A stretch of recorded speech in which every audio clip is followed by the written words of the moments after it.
Good morning everyone. Today we're doing a double unboxing of two sort of very similar budget watches, but two that are completely across the pond essentially. One that's from England, one that's from Sekonda, and one that's from America in Fossil. I already know the verdict of this video. I'm going to be contradicting myself as an English citizen, but it doesn't matter. It's you've got to treat them all equally. So let's have a look at the obviously the boxes. So the Sekonda has obviously gone for a completely different style box. You've got a more of a flat cardboard outside finish. Let's take this out actually and have a look at the main container. So this is obviously the main containers. One's a sort of fabric pouch, one's an actual tin metal box. The tin metal box has got much more sort of design going on with it, as you can see from the flags and the Fossil finish, checker flag on the finish there. Whereas the Sekonda is a bit more sort of slimline, a bit more portable, I suppose, a bit more easy to sort of carry around if you want to store it, or if you want to store anything else in there.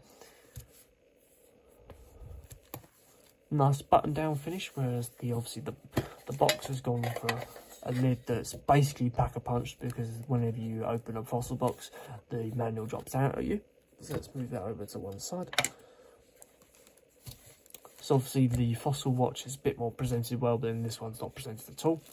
This simply just falls out like so. Take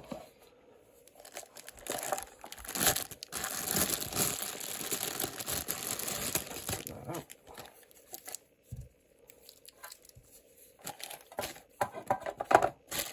That's one side.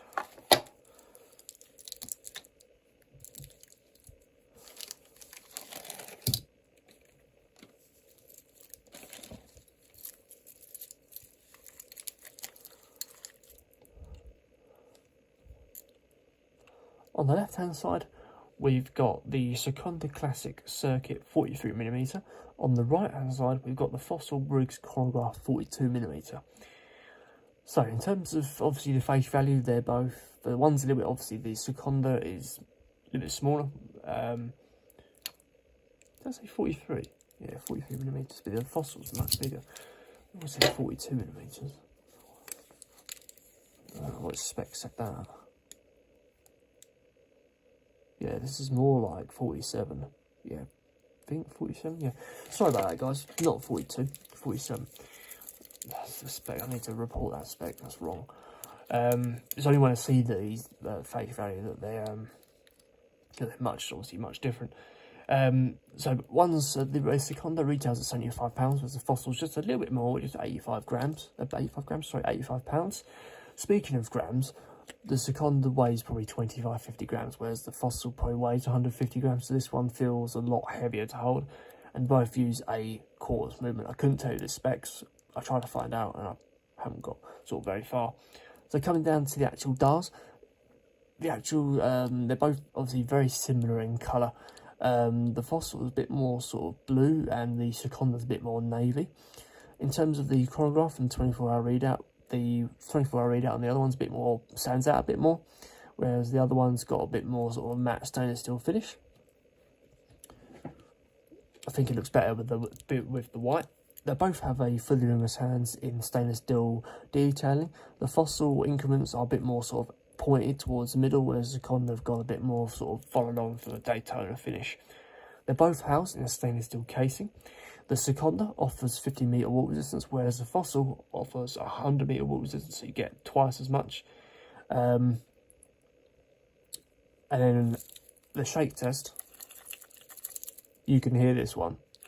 You can't see the label, but the actual, in my eyes, this one looks nicer, but this one is put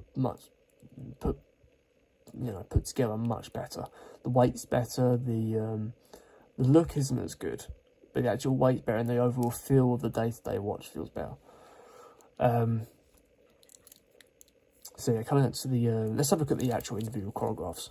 So let's start them both, if that's possible. Start.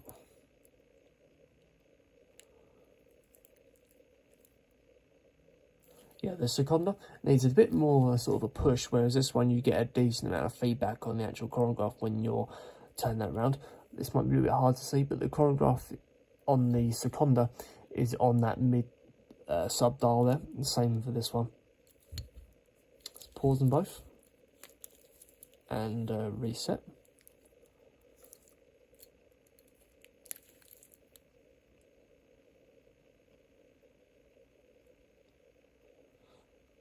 Obviously this one's been going for a while. They've both got a very similar wind back function, as you can see there. Date dials as well, they're both between the 4 and the 5 PM.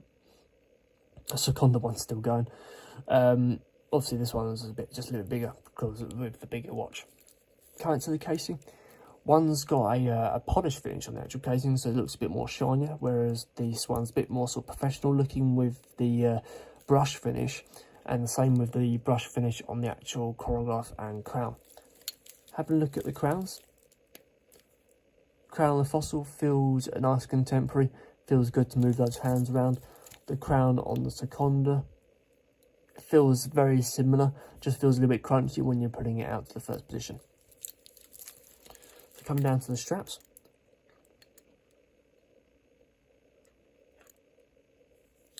I'm going to check the strap width for you.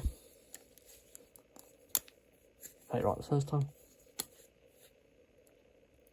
Got a 20mm star strap width on that one, and this one's about 22. Obviously the strap difference is massive. One, they both look similar, but one feels completely different. The Fossil feels much better to hold, twists much better as well. The finish on the strap looks more defined. The brush finish and the chrome finish on the both centerpieces, they're both similar in that way, but Fossil executes it better. Coming down to the clasps, one's got an actual a visible clasp with a unique touch of having a single push button deployment system rather than a flap. Well, it has got a flap, but you use a button to deploy it. And the Sekonda's got a hidden buckle, hidden clasp. Let's deploy that one.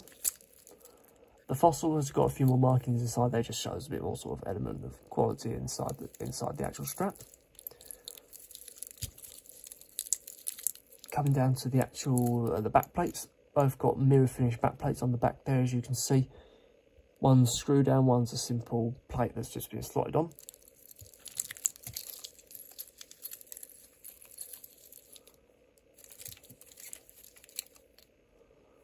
So there we go, that is the Sekonda Classic Circuit versus the Fossil Briggs chronograph.